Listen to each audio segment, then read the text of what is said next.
The sun rises over the hills of Bethlehem, painting the world in gold and amber. Here, on these gentle slopes, a young shepherd named David watches over his father's flock. He is the youngest son of Jesse, unseen by men, but not by God. Day after day, David sits among the sheep, learning the quiet lessons of the wilderness. He learns patience when the flock must be guided to still waters. He learns courage when wolves prowl at the edge of the night. He learns faith when he lifts his eyes to the stars and whispers the songs of his people.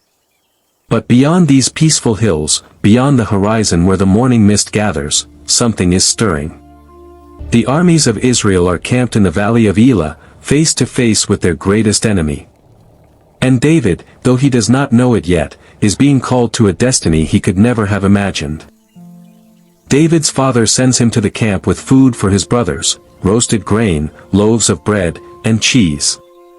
It is an errand of love, a simple task from a father to a son. But when David arrives, he finds not an army, but a graveyard of courage. Soldiers huddle in small groups, their eyes hollow, their weapons idle. Why does it feel like a place Some stare at the ground. Others sharpen blades they have no intention of using. Look defeated. The air is thick with something heavier than fear, it is despair. The kind of despair that comes when men have seen their enemy and know, in their hearts, that they cannot win. For 40 days he David walks through the camp, confused. Where are the war cries? Where is the fire of the men of God? And then he hears it. A voice like thunder rolling across the valley. Deep. Booming. Filled with contempt. Why do you come out and line up for battle? The voice roars. Am I not a Philistine, and are you not the servants of Saul? Choose a man and let him come down to me. The ground seems to tremble. The soldiers shrink where they stand. And David pushes forward to see. There he stands, Goliath of Gath. 9 feet tall, clad in bronze scale armor that gleams like fire in the morning sun. His spear is as thick as a weaver's beam, its iron tip weighing 15 pounds. A shield-bearer walks before him, carrying an enormous bronze shield. This is no ordinary warrior. He is a force of nature. A mountain in human form. And for 40 days and 40 nights, he has stood in the valley and mocked the armies of the living God.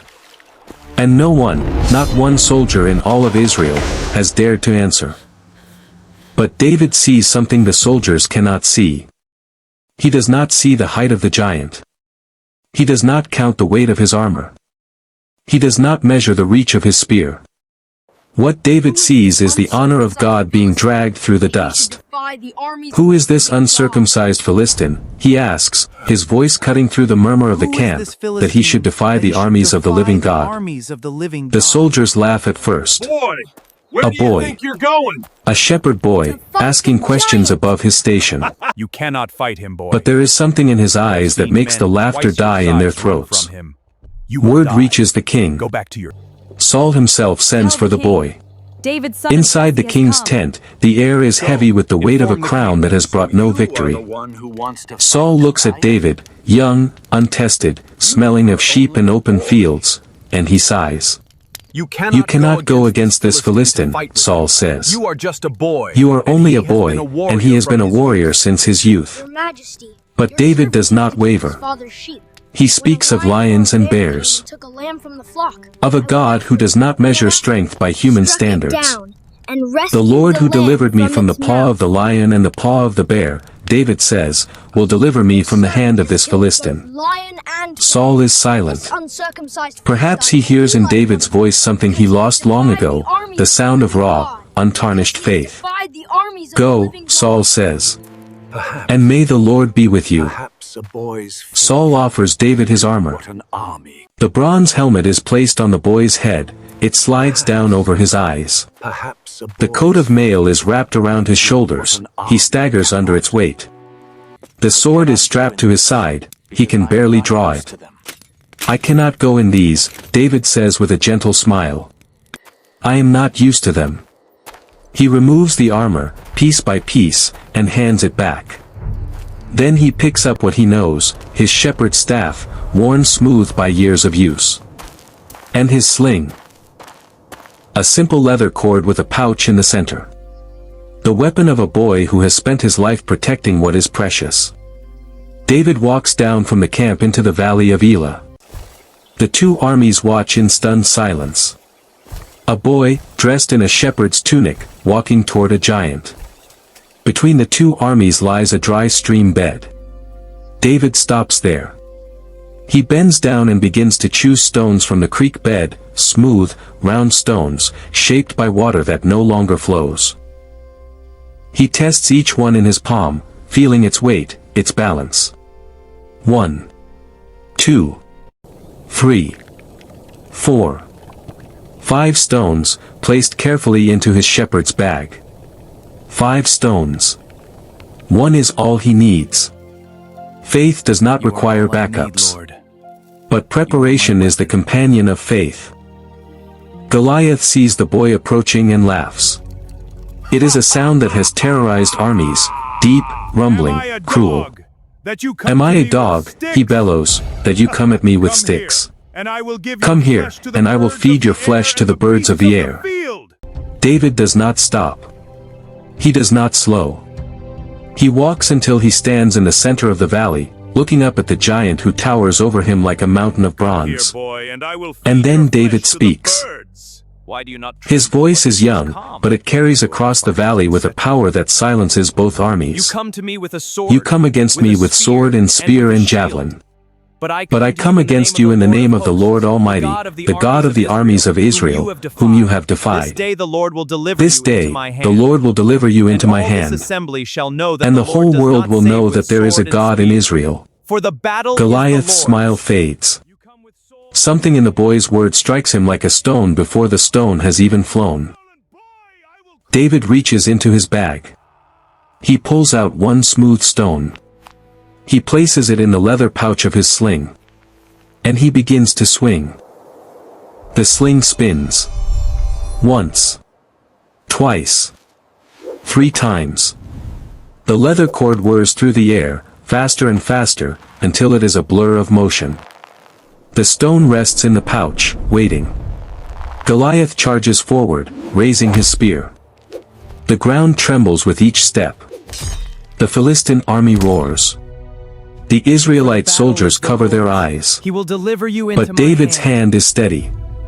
His eyes are locked on the giant's forehead, the one place where the bronze helmet does not cover.